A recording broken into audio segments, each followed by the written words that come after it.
ஒரு முக்கியமான விஷயம் என்ன அப்படின்னு பார்த்தீங்கன்னா, ஏவிஎம் அப்படிங்கிற அந்த நிறுவனம் சொல்லும்போது, ஏவிஎம் வந்து நெறைய பேர வச்சு படம் எடுத்திருக்கிறாங்க. அவங்களோட படத்துல ஒர்க் பண்ண டெக்னீஷியன்ஸு, ஏவிஎம் தான் சார் எங்களுக்கு முதல்ல வாய்ப்பு குடுத்தது. ஏவிஎம் ஸ்டுடியோல தான் நான் முதல்ல ஷூட்டிங் வந்தேன். இப்படிலாம் இருக்கக்கூடிய நினைவுகள பகிர்ந்துக்கிட்டவங்க எல்லாருமே, ஏவிஎம் சரவணன் அவருடைய இறுதி ஊர்வலத்துல கலந்துக்கிட்டாங்க. எல்லாரும் வந்திருந்தாங்க.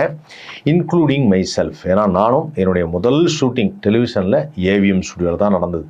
ஸோ அதனால வந்து ஏவிஎம் வந்து ஒரு ராசியான ஒரு இடம் அப்படிங்கிறது ஒரு பெரிய எல்லாருக்குமே தெரிஞ்ச ஒரு விஷயம். ரொம்ப சென்டிமெண்ட்டாக நம்ம எல்லாரும் ஃபீல் பண்ணுவாங்க.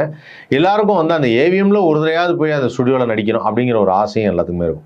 ஸோ அந்த வகையில் வந்து பார்த்தீங்கன்னா, அந்த ஊர்வலத்தில் எல்லாருமே கலந்துக்கிட்டாங்க. அந்த அவருடைய இதில் இறந்த ஊர்வலத்தில்.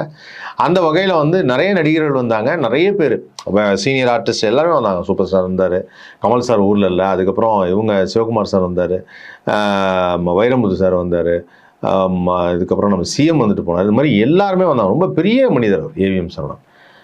ஆனால் விஜய் வரவில்லை அப்படிங்கிறது பல பேருக்கும் தெரிந்த ஒன்று.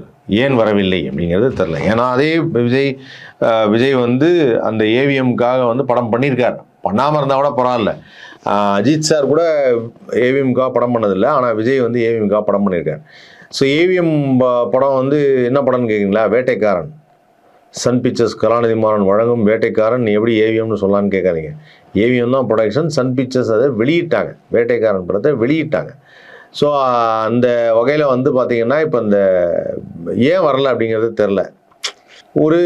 என்னுடைய மனசில் தோணின ஒரு விஷயம் என்னென்னா, சினிமா சாதாரண ஒரு டெலிவிஷன் ஆர்டிஸ்டாக இருக்க நமக்கு இருக்கிற ஒரு அந்த சிந்தனை, அந்த ஸ்டுடியோவில் தானே முதல்ல பெர்ஃபார்ம் பண்ணோம், அப்படிப்பட்ட ஒரு மனிதராச்சு அப்படின்னு சொல்லி சினிமா மேலே கொண்ட ஒரு காதல், அந்த காதல்னால அந்த ஒரு நாள் போய் அவர்கிட்ட கொஞ்சம் நேரம் டைம் ஸ்பெண்ட் பண்ணி அங்கே இருந்து பார்த்துட்டு அஞ்சலி செலுத்திட்டு வர்றோம் அப்படின்னா, அது ஏன் வந்து வரல, அது ஏன் வந்து அவருக்கு தோணலை, அதற்கான அந்த வீடியோ சரவணன் அவர்கள் வந்து காலமாயிட்டார் அப்படின்னா அதுக்கான ஒரு இரங்கல் வீடியோ அது போடுறதுக்கும் 4-5 நாள் ஆகுமா, 4 to 5 days ஆகுமா?